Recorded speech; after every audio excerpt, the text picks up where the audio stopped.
நான் வழக்கமாக சொல்கிற மாதிரி ஒரே ஒரு குட்டி கதை ஒன்று சொல்லிட்டு ஓடி போயிடுறேன். ஹாய் ஃப்ரெண்ட்ஸ், இங்கே ஒரு மாஃபியா டீச்சர் டக்குன்னு ஸ்கூலுக்கு வந்துடுறாரு. ஏன்னு பார்த்தா அவங்க அம்மாவோட கடைசி ஆசையை நிறைவேற்ற ஸ்கூலுக்கு வந்துடுறாரு. ஸ்கூலுக்கு வந்துக்கிட்டு இருக்கிறப்ப அவங்க கிளாஸ் இருக்க போகிறதுக்கு முன்னாடி ஒரு சார் என்னென்னா போலீஸ் மாதிரி ஷீல்டு எல்லாத்தையும் தொப்பிலாம் போட்டு போகிறாரு. இன்னொரு சார் என்னன்னா துண்டகானு துணியாகனு ஓடிட்டுருக்காங்க.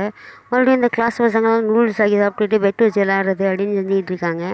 அந்த சார் போகிறப்ப எல்லாம் ஓடிட்டுருக்காங்க. சார் பார்த்து வாங்க, அந்த பசங்க ரொம்ப சேட்டை பிடிச்ச பசங்கன்னு சொல்லிட்டு சொல்கிறப்ப அவர் கதவு திறக்க எல்லா பசங்களும் நூடுல்ஸ் விளாண்டுக்கிட்டு கேம் விளாண்டுட்டு இருக்காங்க. தம்பிங்களா பாடத்தை கவனிங்க அப்படின்னு சொல்லிட்டு தட்டுறப்ப ஒரு பையன் பேட்மிண்டன் பேட் எடுத்து விளையாடுறான். டைம் முடி அவன் வரைக்கும் அனுப்பி போட்டு போர்டில் போய் டக்குன்னு அடிக்குது.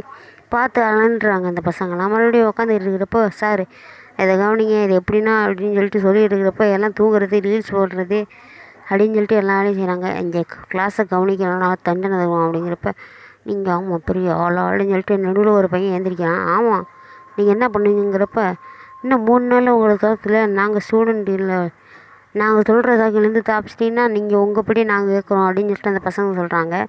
உங்கள் பேச நாங்கள் கேட்குறோம், இல்லைனா நீங்கள் இந்த ஸ்கூல் விட்டு எழுத பண்ணுங்கிறப்ப சரி ஓகே அப்படின்னு சொல்லிட்டு அந்த சாரும் சொல்லிடுறாரு.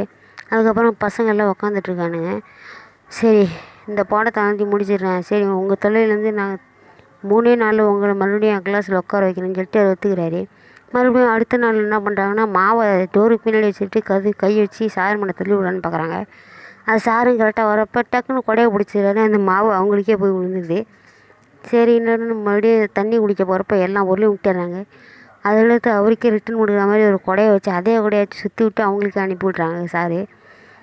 சரி தப்பிச்சிட்டாண்டா அப்படின்னு சொல்லிட்டு இருக்கிறப்ப என்ன நீங்கள் அம்மா பிள்ளைகளா இந்த சார் பேசலாம் கேட்காதீங்க அப்படின்னு சொல்லிட்டு இப்போ ஒரு பையன் சொல்கிறான். சரின்னு மறுபடியும் சார் பெஞ்சில் உட்காந்துருக்காருன்னு வச்சுட்டு சேரை எடுத்து விட்றான். உழுவாருன்னு பார்த்தா உழுவவே இல்லை. மறுபடியும் இன்னும் உட்கார பார்த்தா மீன் அந்த சேர்லேயே அவனை அடுத்து உட்கார வச்சுட்டு எழுந்திரிக்க முடியாமல் அந்த பையன் நிற்கிறான். ஏன்னா அந்த சேரில் கம்மை விட்டு வச்சுருந்தே அவங்க தான். அது பட்டுன்னு ஒரு பொண்ணு லைவாக போட அவன் சட்டெல்லாம் கிழிஞ்சிடுது. மறுபடியும் அதே சேரில் உட்கார வச்சுட்டு பானை எடுக்க ஆரம்பிச்சிடுறாங்க. மறுபடியும் பொருளை விட்டே தான் மிஞ்சி வேணான்னா பேஸ்கெட் பால் ஸ்டேடியத்துக்கு வந்துட்டு நாங்கள் 3 பால் போடுறோம், நீங்களும் இந்த 3 பால் போட்டிங்கன்னா நாங்கள் உங்கள் பேச்சு கேட்குறோன்னு சொல்லிட்டு அந்த 3 பாலையும் பேஸ்கெட்டில் அந்த பசங்க போட்டுடுறாங்க. அதுக்கப்புறம் சார் நீங்கள் தான் பொண்ணு அப்படின்னு சொல்கிறப்ப சரி ஓகேன்னு சிரிச்சு சொல்கிறப்ப டக்குன்னு தூரத்துலேருந்தே போட்டுறாரு.